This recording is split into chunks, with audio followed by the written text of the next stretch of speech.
Bonjour chers élèves. J'ai décidé de faire ma propre expérience aléatoire à la maison, de reproduire l'expérience de Claudio, c'est-à-dire avec ses petits macarons.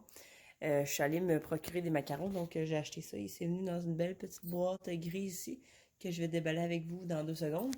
Donc, on a des spectateurs.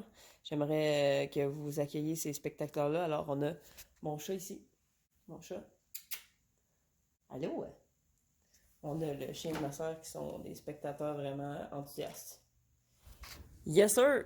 Donc, sans plus tarder, je vais ouvrir la boîte. Donc, dans la boîte se cachent des macarons. On va les mettre au centre de la table là, pour que vous voyez bien. Donc, je vais ouvrir la boîte. Ah mon Dieu! Quelle publicité pour Bueno je suis en train de faire là, c'est horrible. Je continue. Ah! Mon Dieu, au total. Et là, finalement, bon. Dernier étage, donc on voit mes macarons qui sont là. J'en ai au chocolat. J'en ai à la fraise. J'en ai au bleuet. Celui-là, on dirait qu'il a été manqué lors de la cuisson. Bleuet. Et il me reste raisin. Donc, 4 à la fraise, 3 au chocolat, 2 au bleuet, puis 1 au raisin. Puis là, en fait, ce que je devrais faire, c'est piger au hasard mes macarons. Fait que ce que je vais faire, c'est que je vais me faire un bol de macarons. Oink, oink.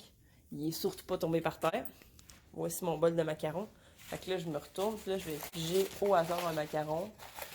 Là, vous voyez tout ce qui se passe. Moi, je vois aucune idée de ce que je parle. J'ai envie de prendre celui-là. Et je prends un macaron au chocolat. Donc, je le prends. Fait que ça serait mon premier résultat. Puis je le remets dans la boîte. Parce que je suis une grosse dégueulasse, puis j'ai juste envie de le manipuler. Parce que j'aime ça mettre tous mes microbes partout. Et je repige. Encore une fois, je filme pour que vous voyez ce qui se passe. J'ai envie de prendre celui-ci. Et j'ai choisi un macaron à la fraise. Pas ma saveur préférée. Entre fraise et cerise, j'aurais choisi cerise, mais il en restait plus au magasin. Donc, fraise. Et je le remets. Donc, en ce moment, les deux résultats que j'ai obtenus, c'est chocolat et fraise.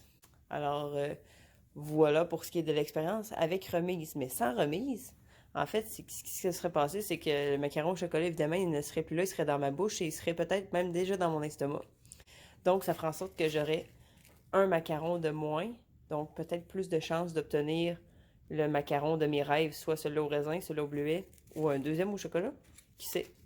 Bref, alors voilà, c'était la petite expérience aléatoire. Maintenant, allons faire un arbre des probabilités. Suivez-moi. Voilà l'arbre des probabilités. Maintenant, allons voir comment on a réussi à construire cela.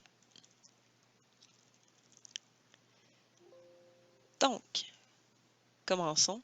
Ça te prend une règle, une efface, un crayon, ainsi qu'une feuille blanche. Ou une feuille d'une autre couleur si tu as envie d'être un petit peu plus intense que moi. Ensuite de ça, ça te prend un titre significatif, donc l'expérience aléatoire, j'ai mis en parenthèse 2 tirages des macarons de Madame Bédard. Ça, c'est un titre assez significatif pour moi, oui, c'est un moment crucial dans ma vie. Non, je niaise. Continuons. Après ça, vous voyez, j'ai mis un petit point ici, c'est le premier nœud. Ensuite de ça, j'ai séparé ma feuille en 4 parce que je savais que j'avais 2 tirages, 1, 2. Ensuite, j'ai ma colonne de résultats ainsi que ma colonne de probabilité. C'est pour ça que je l'ai comme séparé à peu près en 4 parties. Ensuite de ça, je mets les sous-titres. Donc, premier macaron pigé, deuxième macaron pigé. Ensuite, j'écris résultat, probabilité. Et là, je viens indiquer la légende parce qu'à un moment donné, lorsqu'on arrive à deuxième puis un troisième tirage, éventuellement d'écrire fraise, chocolat, bleuet, raisin, ça commence à se chevaucher puis ça commence à être tannant. Ça prend beaucoup de temps, donc on se fait une légende. Donc F, C, B, R, c'est un petit peu plus facile et convivial d'écrire cela.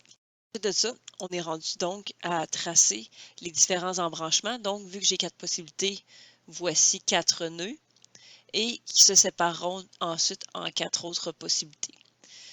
Donc, ce qui est important, c'est de se laisser de l'espace. Donc, sur chacune des branches comme ceci, on s'en laisse aussi pour le deuxième tirage. Ensuite de ça, ça prend un nœud de départ.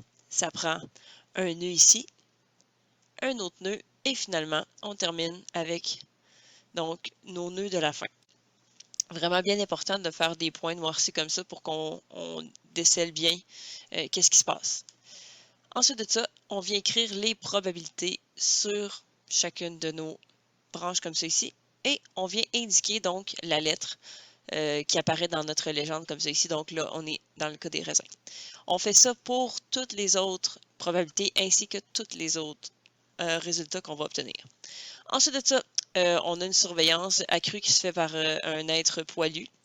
On la laisse un petit peu trop prendre de l'espace et on est faite. Donc, elle vient se coucher sur notre feuille et là, on a un petit peu de difficulté à travailler.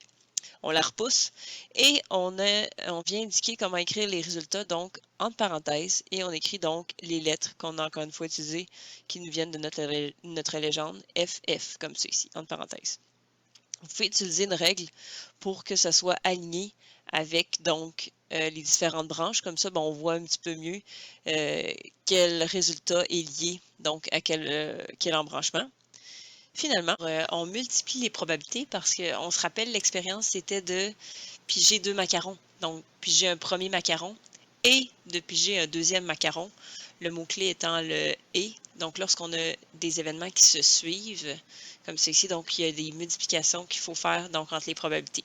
C'est pour ça qu'on a 4 dixièmes multiplié par 4 dixièmes, ce qui nous fait au final 16 centièmes. Mais attention, il faut réduire la fraction, ce qui nous donne donc 4 25e.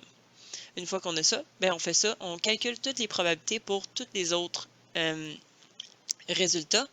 Puis évidemment, à la fin, si on veut faire une certaine validation, on peut additionner les probabilités et normalement, on obtiendrait donc 100%.